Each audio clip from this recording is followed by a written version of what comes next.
primeiro, a gente está falando de uma educação infantil que ela basicamente é centrada no relacionamento, na troca, enfim, né?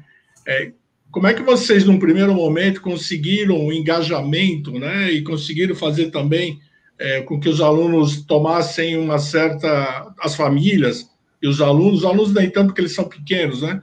Mas como é que se faz esse engajamento, as atividades, como é que foi esse salto de uma presencial, como você mesmo falou, Cláudio, até ontem não era aconselhável, a partir de hoje não tem outra alternativa, né? Como é que foi esse salto essa mudança de posicionamento, principalmente para as famílias e os professores? Olha, a gente teve uma questão aí interessante, que foi da tomada de decisão.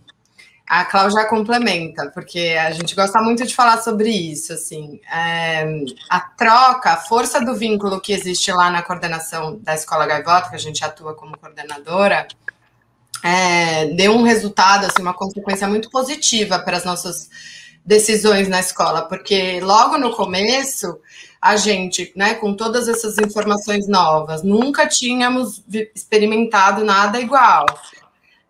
A gente tomou a decisão de pausar. Então, a gente antecipou as férias para conseguir estruturar um currículo, pensar junto com os professores, pais. Essa comunicação também entre todos foi extremamente importante, porque deu para a gente um respiro e um lugar de presença na hora de estruturar as propostas pedagógicas, permitindo com que a gente tivesse uma qualidade, sabe, na hora da entrega, pensando sempre focando nas crianças, né, que é a nossa grande prioridade.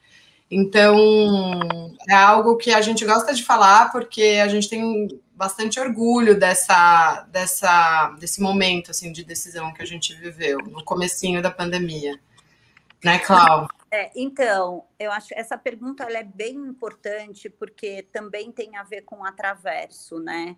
Nós sabíamos que nós não queríamos depositar a responsabilidade da escola para as famílias, porque entendendo as famílias brasileiras, a maioria, né? Não são todas, mas a maioria, a gente vive uma realidade de pais que trabalham, né? Nós trabalhamos, né? Então, para nós, assim, era inconcebível a ideia de delegar para as famílias um papel que era da escola, né? Então, essa pausa que a Mariana colocou, ela é importante, ela foi bem importante para a gente desenhar junto com as famílias também como que nós faríamos essa mediação sem dobrar o trabalho para eles em casa, que nós sabíamos que eles também estavam com um acúmulo de trabalho, né? E a demanda que vinha pelo atraverso também era essa, porque quando os pais entravam em contato conosco, eram, e mesmo famílias de educação infantil de outras escolas, eram... bom, o que eu faço? Meu filho não fez tal série, então ele reprova a série. Nós tivemos, assim, famílias com crianças, filhos de 4 anos, pensando em refazer a série. E a gente falava, não, de jeito nenhum, não vai refazer a série. A gente tem estratégias para criar oportunidades para as crianças viverem a série que elas não estão na escola, né? E para os pais da Escola Gaivota, nós fizemos algumas reuniões, nós montamos 2 grupos que foram bem importantes para nós, um grupo de pais, que semanalmente nós nos reuníamos com eles para orientar mesmo e dizer, olha, as famílias, as professoras vão entrar online com as crianças, vocês só precisam fazer a conexão. E nós montamos um outro grupo com as crianças, tinha um representante de cada sala, de crianças a partir dos 4 anos, falando sobre a pandemia, sobre esse movimento online, o que eles precisavam, o que eles não precisavam, e tinha coisas engraçadíssimas, assim, a gente dizia entre nós em reunião que era, bom, as crianças agora elas estão com a faca e o queijo na mão, elas desligam o computador quando vêm e mostram para a gente, essa proposta não está legal. E foi uma baita experiência, tem sido ainda, né, porque algumas crianças continuam ainda nesse modelo. Não sei se eu respondi, Almir, Carol. Sim, a gente vai aprofundando, mas como é que vocês acharam, ou vocês imaginaram, ou vocês conseguiram perceber que foi minimizado o impacto da pandemia? Ou ainda existe muita restrição, muito pai que ainda não entendeu? Como você mesmo falou, isso é um problema da educação brasileira. O pai é muito preocupado com o conteúdo, tem que se dar conteúdo naquele momento, se passar um tempo se confunde, né, do conteúdo com aprendizagem. Como é que vocês conseguiram convencer os pais, né, qual foram aí as ações principais que vocês passaram para os pais para dizer, olha, não se preocupem com o conteúdo, se preocupem neste momento, é o que eu penso, tá? Tanto o Cláudio como a Mariana, estou muito preocupado aqui hoje com o social, com o emocional do teu filho, porque ele está numa idade hoje de absorver absolutamente tudo, e ele não está entendendo o que é essa pandemia. Né? Por que eu não posso abraçar? Por que eu não posso estar junto? Por que eu não posso mais estar com a minha professora? E coisas do tipo. E a família também não colabora muito, porque eu também tive esse problema na escola. Como é que ações que vocês fizeram para diminuir esses impactos? Então, as reuniões que nós fazíamos com as famílias, elas foram bastante potentes, né? Nós temos um grupo que se chama Grupo TER, que são teorias e reflexões, né, com as famílias. Então, é um representante, uma família representante de cada sala. E essas famílias, elas traziam para nós as dores do grupo, né? E nós ali diluíamos essas dores e, às vezes, chamávamos o grupo todo para conversar sobre isso. Né? Para as crianças de 1 ano, 2, 3, é muito mais fácil os pais entenderem que entrarem de modo online é conteúdo, que o conteúdo é esse, né?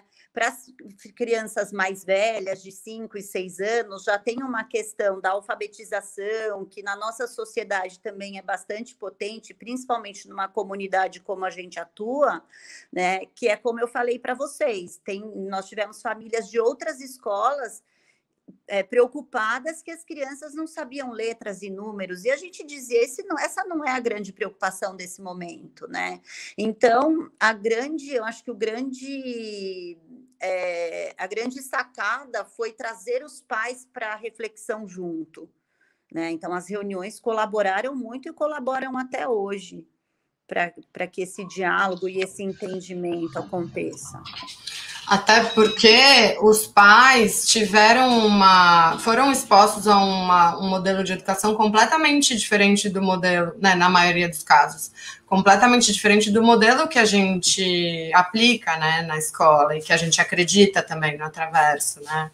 Então, teve essa comunicação que a Cláudia está falando, teve que ser muito precisa, num lugar de absoluta empatia, para a gente conseguir escutar os pais, acolher essas aflições todas que foram geradas, sabe?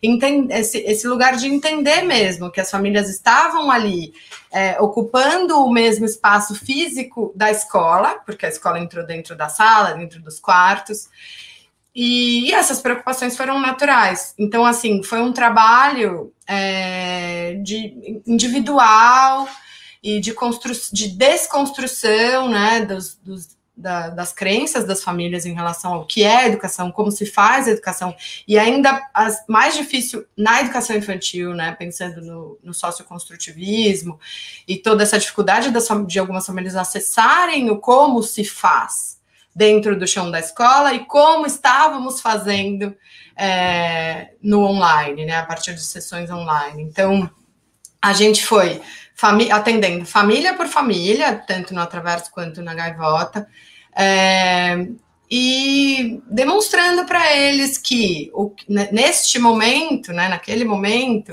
o que era mais importante, qual era o maior objetivo, manter o vínculo escolar a partir daquela sessão online, sabe? A criança estava tendo oportunidade na aula online de ouvir a voz da professora, ouvir a voz dos amigos, cantar uma música, né? As músicas que são cantadas dentro da rotina. Então, tudo isso foi cuidando das crianças e trazendo para as crianças uma rotina escolar dentro da casa delas, né?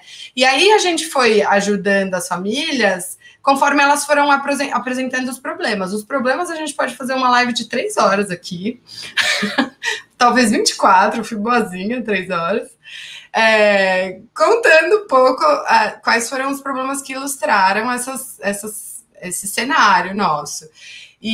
Mas foi isso, acho que foi esse lugar de empatia que a gente teve que exercer, assim, e ajudando família por família. Mas, Mariana, eu não vou te deixar tão sossegada assim, não, porque assim, eu quero saber. Não estou falando da Gaivotas, tá? Vou falar de outra escola. Tá. Qual foi o impacto dos professores? O que os professores, num primeiro momento, reclamaram? Ou a gente sabe que o professor é extremamente conservador, né? Na educação infantil também. Como é que foi essa transição? Como é que você convenceu os professores de que, primeiro, que não havia outro caminho naquele momento, e até hoje a gente está retornando gradualmente, mas, enfim, muitas famílias ainda não querem mandar os filhos para a escola, enfim, toda essa questão que não cabe aqui na nossa discussão. Mas, professor, como é que ele reagiu no momento que você fala, olha, temos que mudar o projeto pedagógico, temos que fazer novas rotas, temos que fazer novos caminhos? Como é que foi isso? Não estou falando Gaivotas, tá, pessoal? Quem está nos ouvindo é outra escola. Olha, Almir, muito boa essa pergunta, e eu acho importante também, sabe, trazer esse lado, essa perspectiva do professor. Os professores, eles foram, como sempre, uns corajosos, sabe, porque eu vejo que tem todos os desafios que o professor já faz parte da rotina do professor enfrentar, né, no presencial, seja um professor de educação infantil, seja um professor de ensino médio, só muda a natureza dos problemas, mas os problemas são igualmente grandes e uma responsabilidade gigantesca. E eu vejo que os professores, por terem essa coisa da paixão que permeia muito as decisões dos professores, eu estou falando da minha experiência, tá? Também como professora, né? Eles foram muito corajosos, porque assim, a gente não tinha opção. Tinha que ressignificar a educação infantil. Como faremos isso? Vamos estudar, vamos pensar, vamos tentar entender, enfrentar a situação, sabe? Encarar a situação de frente e falar como que vai ser a melhor forma da gente fazer isso. É claro que o tempo que a gente teve na coordenação desse 1 mês, que as crianças saíram de férias, e a gente conseguiu se reestruturar de uma forma mais calma, com mais presença, também ajudou muito esse professor, porque a gente acolheu esse professor e vivemos as dores juntos, né? Então, não tinha nenhuma cisão. Agora é família de um lado, professor de outro, coordenador de outro, direção de outro lado. Não, estava todo mundo junto, né? Então, de novo, essa tecla da comunicação, a gente vai bater o tempo todo nela, porque foi fundamental ter esses canais todos abertos de uma forma genuína, transparente, honesta, sabe? Trazendo ali as dores, os problemas de uma forma assim, gente, não esperávamos que tudo isso aconteceria, agora a gente vai ter que pensar junto, sabe? Então, Cláudia, você quer complementar minha resposta? Não sei se eu respondi o Almir. Eu acho, eu entendi o que o Almir está dizendo, assim, foi um momento bem difícil, né? Principalmente para a educação infantil, porque como que você conversa com um menino de 1 ano de idade pela tela, né? Uma coisa é você ter o Walt Disney, toda tecnologia por trás e tal, e nós, os professores, né? Nós tivemos professores, nós, inclusive, ficamos desesperadas nesse 1 mês. Na primeira semana foi um desespero geral, o que nós faremos, né? Até assentar e falar, bom, é possível fazer e entender o que nós podíamos fazer. Eu acho que nós, na Gaivota, enfrentamos poucos problemas com os professores, ou quase nenhum, e de verdade, por conta desse diálogo que a Mariana está colocando, mas nós vimos cenários assim de professores dizendo, não, eu não quero, né? Nós tivemos uma professora que não quis e falou, eu prefiro sair, eu não quero fazer online, não acredito nisso, e ela não ficou conosco, e o restante da equipe abraçou a causa. Agora, eu acho que tem uma questão também, que a educação infantil ficou muito sofrida, porque, como o Almir falou lá no começo, e essa questão é muito importante e muito potente, que é a validação da educação infantil. Então, nós vimos o cenário das escolas quebrando, né? Nós tivemos uma perda pequena, mas a gente ficava com receio, a cada pronunciamento era uma incógnita de, e aí, esse grupo vai permanecer, principalmente as crianças de 1 e 2 anos. Então, as professoras sentiam muito nesse sentido, essa questão, porque a gente estuda, tem graduação, pós-graduação, você estuda, tem um grupo de formação que acontece toda semana para pensar a prática em sala de aula, e aí você vê as crianças saindo, porque as famílias não estão dando conta do online, ou porque... então, o professor também vai se sentindo e pensando que lugar é esse que eu estou ocupando, né, na minha profissão, né? Que profissão é essa que eu escolhi?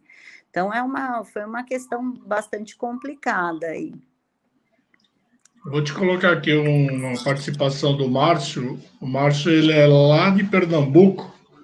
Ele está perguntando qual é o perfil exato do professor para o ensino brasileiro diante das classes sociais para o ensino público e privado, em particular. Obrigado, Márcio, por estar conosco. Quer falar, Mari?